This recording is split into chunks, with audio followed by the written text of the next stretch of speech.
Steve, tell me about the impact of 9/11 upon you personally and professionally. Well, it had a profound impact.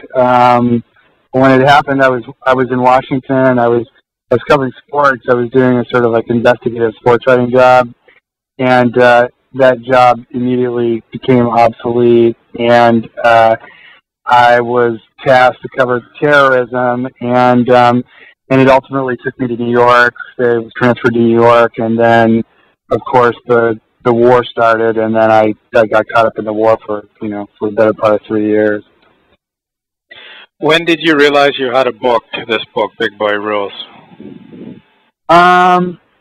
It took a while, actually. I mean, I'd been covering Iraq for so long that, I wanted to write a book about Iraq, but I just had, and I had even thought about various topics, and there were a number of different books that I think I could have written about Iraq, but somehow this story, both professionally and personally, I think resonated with me the most out of my entire experience with the war. I became quite close with many of the people who I wrote about in the book, and also just the whole private security madness over there, the magnitude of it, the sort of hidden quality about it that, even though I had been covering the war for a couple of years, that I didn't really realize how big it was at first. I think it just made it a really rich topic for me. Maybe something that I wanted to explore further. Why do you think there was a lack of journalistic investigation of the Bush administration's claims of WMD in Iraq in the run-up before the Iraq war?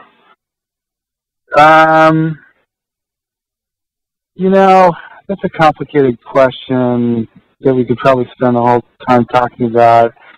And even now, I'm not sure that I really know the answer to it. I think part of it was that the country itself was sort of in a fever. That 9/11, I think, really did change the sort of dynamic in the country. And I think in newsrooms, newsrooms like the rest of the country got caught up in it, and I think we really lost sight of our accountability function as a counterweight to the government and what it, and the policies that it creates. I think that was certainly part of it.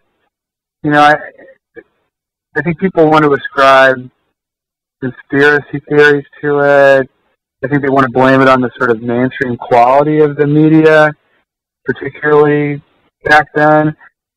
And I think it's not one thing. It was a sort of phenomenon that, that carried through. And I think it's interesting because I think, my own feeling is that the coverage of the war itself was actually quite good and has been quite good.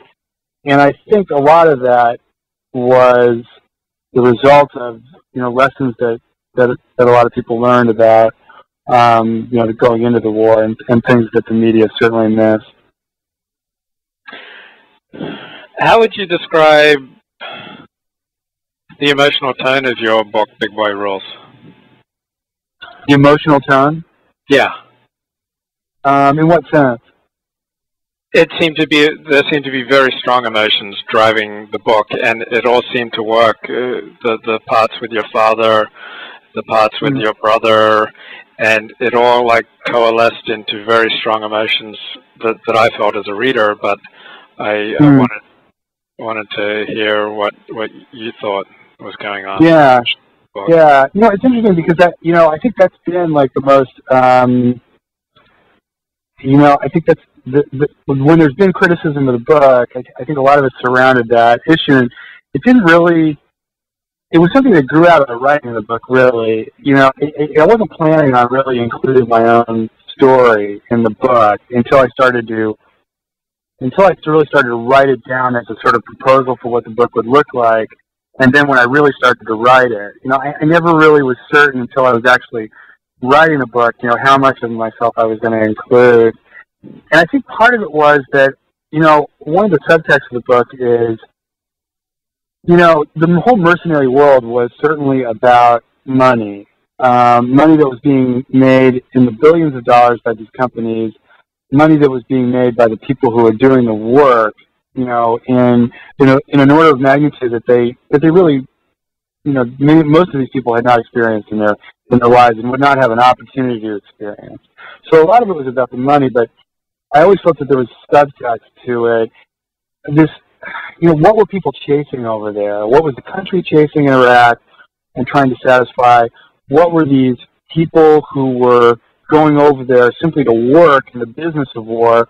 What were they chasing? What in the media? What was people like myself who were going over there, who had families, who had lives back in the States and at home? Why were we all there?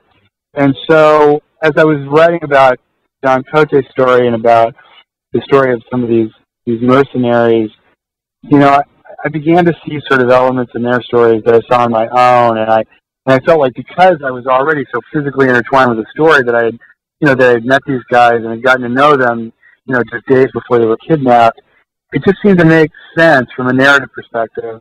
And also, and this is something that's like kind of selfish. I wanted to write about my father. It was very fresh. It was very much a part of the story for me. And I felt like I'm like a newspaper where the stories that I'm writing are very, narrowly focused. It was my book, so I could put in it whatever I wanted to put in.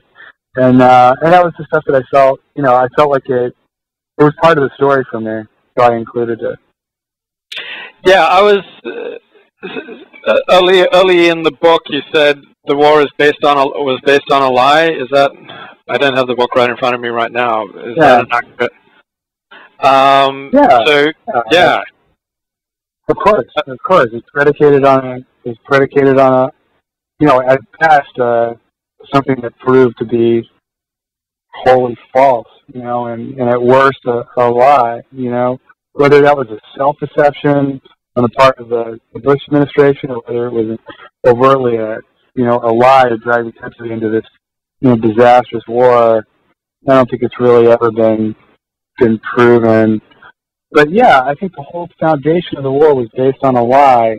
It was based on a series of lies, right? One of which was not only that there were weapons of mass destruction in Iraq, but also that the war would be quick and cheap and could be done with, relatively few troops. And, and that whole, that sort of chain, that process is what led us into this unprecedented use of mercenaries. And, I wanted to write about that as well and sort of how it was all tied together, because I do feel like the whole use of, tens of thousands of people who are just essentially hired guns to fight the war, it really says so much about the essence of the war and how it was being fought, and the sort of, frankly for me, an absence of morality about it. What are the important developments in the story since you put the book to bed? Well, I think, in terms of the private security world, Blackwater, which, figures prominently in the book, although it's not the main focus of the book, they've changed their name because of the the terrible events that they caused and were involved in Iraq. That 6 of their employees were under indictment for murder in the Nicer Square shootings, and then were ultimately basically left scot-free because of the failures of the federal government to prosecute the case, and and the vagaries of the law at the time. The use of private security contracting continues to just skyrocket. It's huge in Afghanistan. It's still a major part of it in Iraq, and arguably growing because the drawdown of troops. And, in my mind, it's still something that the country really hasn't come to grips with. That the federal government is still, outsourcing really huge parts of our, what are arguably military functions. And I don't think we've really, I think we still have not really gotten our heads around that. Have you been back to Iraq since your book came out?